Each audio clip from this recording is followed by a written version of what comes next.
안녕하세요. 아이언페이스입니다. 이제 9월도 벌써 중순에 접어들고 있습니다. 파이가 목표로 하였던 자체 KYC 시스템이 개발이 되고 폐쇄 메인넷 기간을 통해서 시작된 파이의 KYC는 이 기간 동안 많은 우여곡절을 겪으면서 KYC의 새로운 혁명이라고 할 수 있는 인적 검증 시스템을 더하여서 파이는 검증 시스템에서도 탈중앙화 시스템을 통해 다시 한번 네트워크 내 구성원들 간의 부트스트랩을 활용하여 향후 파이의 KYC 시스템이 미래의 인증 시스템으로 자리 잡을 수 있을 것으로 생각이 됩니다. 물론 약 200만 명의 KYC 통과자와 메인넷 지갑 약 130만 개 이상이 확보된 상황이고 이제 연말까지 1000만 명 수준 이상의 최초의 KYC 인증을 거친 채굴 암호화폐 커뮤니티로서 새로운 메가크립토로 전 세계에 데뷔하게 될 것이고 또한 앞으로 4개월 동안 더 많은 P2P 물물 교환의 경험과 파이 앱 상거래를 통해서 시장에서 파이 가치는 지속적으로 상승하게 될 것이라고 판단하고 있습니다. 오늘은 저의 컨텐츠에서 진행이 되는 매 10일마다의 파이 메인넷과 마이그레이션 그리고 글로벌 로드의 변화 상황을 추적하면서 공유하는 시간을 갖도록 하겠습니다. 아울러 파이 블록체인 데이터를 다시 한번 분석해보고 특별한 변화의 과정이 발생하고 있는지에 대해서도 진행해보도록 하겠습니다. 마지막으로 짧게나마 미래의 암호화폐 결제 패턴 조사 관련하여서 간단하게 소개해드리면서 마무리하도록 하겠습니다.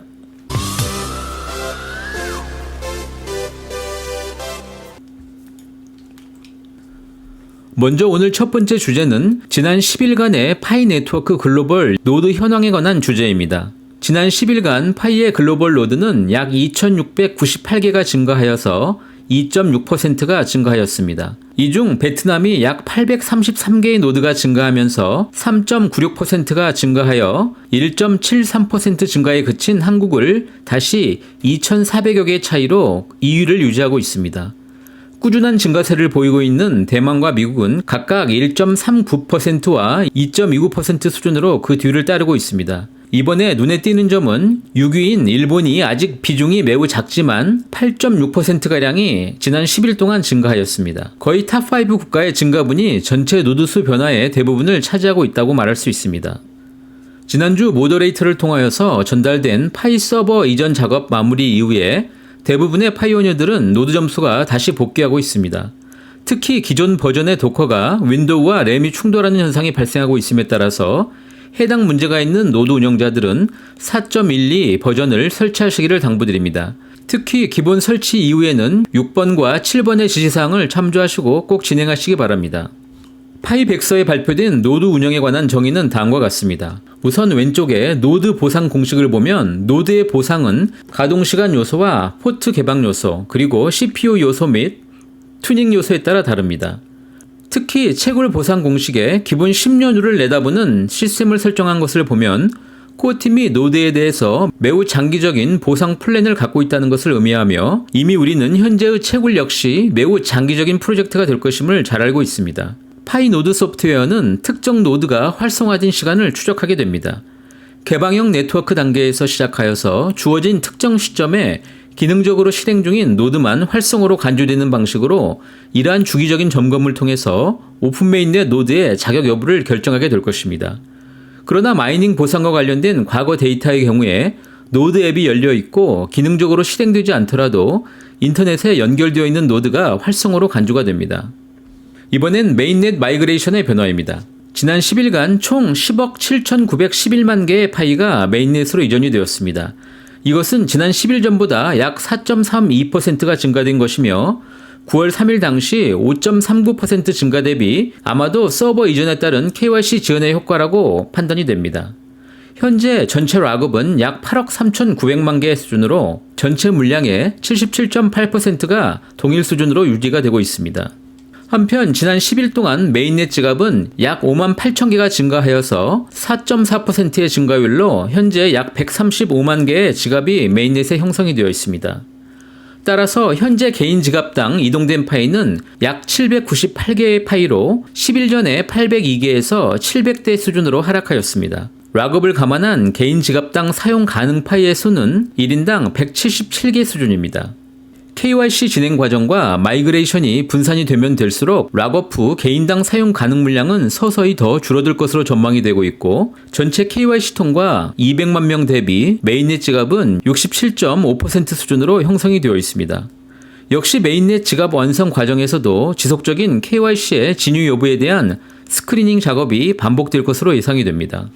이번엔 파이 블록체인의 CSV 데이터를 통해서 결제 데이터에 대한 변화를 살펴보도록 하겠습니다. 9월 11일과 12일간 양일간의 데이터를 보면 각각 4,677건과 5,168건의 결제가 진행이 되었고 총 9,845건의 결제는 분당 4.41건의 결제가 실행이 되었습니다. 해당 2일 동안 총 파이 결제에 사용된 수량은 약 229만 개로 거래 건당 232개의 파이가 이동을 하였습니다. 이렇게 큰 물량을 기록할 수 있는 이유는 여전히 대량의 거래들이 진행이 되고 있기 때문입니다. 대형 거래건의 기준이 아직은 없어서 개인적으로 500개 이상을 대형 거래라고 설정해 보았는데 해당 2일간의 전체 거래건의 약 15% 이상에 해당되는 1,533건이 500개 이상의 파이가 지갑으로 이동이 되고 있는 것을 볼 수 있었습니다. 특히 동일 지갑으로 대량의 물량들이 반복적으로 이동하는 현상이 지속되고 있고 분명 이것은 일반적인 P2P 거래가 아닌 것이 확실하다고 판단이 되며 아마도 파이코어 팀이 메인넷 이전에 전체 지갑에 대한 대형의 수정 작업, 코렉션이 진행이 될 것이며 즉 허위 거래나 현금 기반의 매수 매도에 대해서 분명히 코어팀이 일정의 정리 작업을 수행할 것이라고 판단하고 있습니다. 이제 연말까지 얼마나 많은 파이오니어들이 KYC를 마칠 수 있는지에 따라서 코어팀의 오픈 메인넷 일정이 결정이 될 것입니다.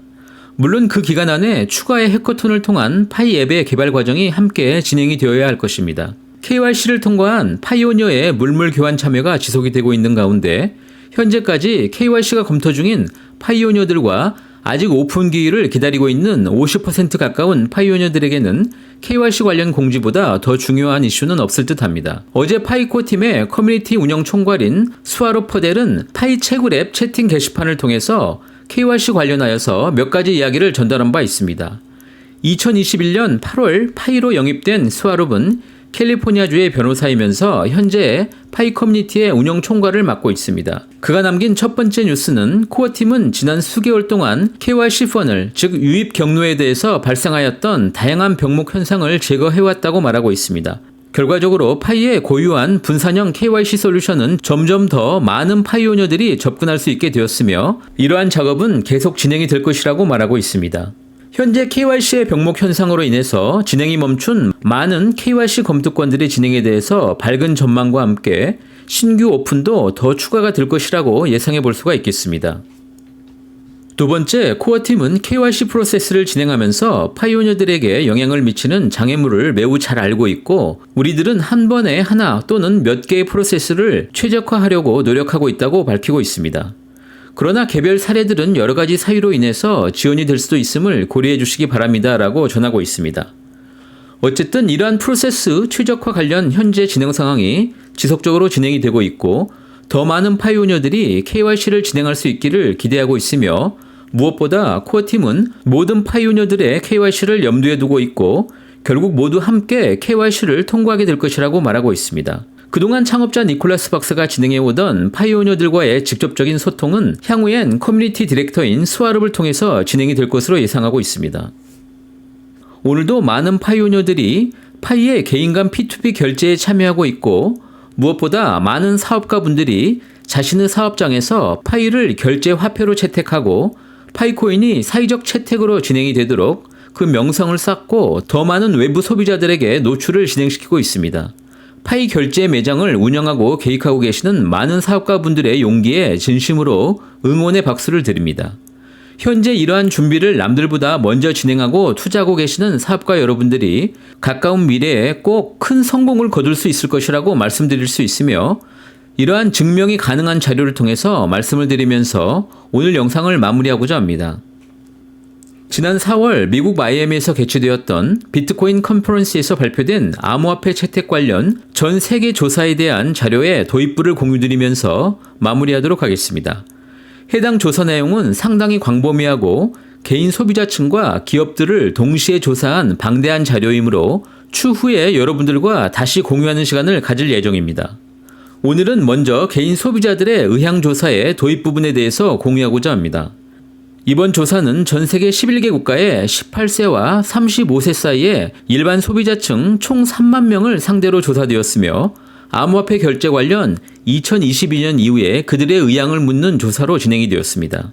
해당 자료는 글로벌 결제 솔루션 제공업체인 체크아웃의 용역으로 진행이 되었으며 이 결과를 보면 전체 응답자의 45% 가까운 소비자들이 암호화폐가 2022년 이후에 투자 상품이 아닌 상품과 서비스 결제로 암호화폐가 사용될 것이라고 판단하고 있으며 그들 역시 결제 화폐로 사용 의사가 충분하다는 결과를 보여주고 있습니다. 특히 유로 지역의 응답자 약 42%는 애플페이와 구글페이 등의 디지털 지갑을 이용해서 자신들의 결제를 현재 진행 중이며 해당 연령층의 디지털 통화 결제 비율은 곧 현금을 능가할 전망입니다. 암호화폐 결제를 제공하는 기업과 업체들의 50% 이상을 소비자들이 신뢰하고 있으며 전체 응답자의 약 45%는 암호화폐를 투자 목적이 아닌 결제 목적으로 사용하고자 하고 또한 40% 이상은 2022년부터 암호화폐 결제를 진행하기를 원하고 있습니다. 무엇보다 62%의 판매자들이 소비자 로얄티 프로그램을 디지털 코인과 토큰 그리고 NFT 형태로 제공하고자 하고 있다는 결과를 살펴보면서 파이코인의 빠르고 우수한 모바일 결제 시스템이 QR코드화를 통해서 글로벌 시장에 보급될 경우 암호화폐 결제 툴을 찾고 있는 수많은 기업들과 유통시장의 주체들로부터 러브콜을 강하게 받을 것이라고 전망해 볼 수 있습니다. 바로 파이를 통한 결제 건수를 늘리고 금액을 키워나가면서 대기업들과 대형 유통업체의 상품 진입을 유도하면 글로벌 결제 시장을 파이를 통해서 진입이 가능하고 아마도 우리가 생각하는 것 그 이상의 대단한 결과를 볼 수 있을 것이라고 판단하고 있습니다. 다시 한번 파이 P2P에 참가하시는 사업가 여러분들의 행운을 빕니다. 오늘도 이렇게 저와 함께 해주셔서 진심으로 감사드립니다. 저는 다음에 더 좋은 내용으로 함께 하도록 하겠습니다. 감사합니다.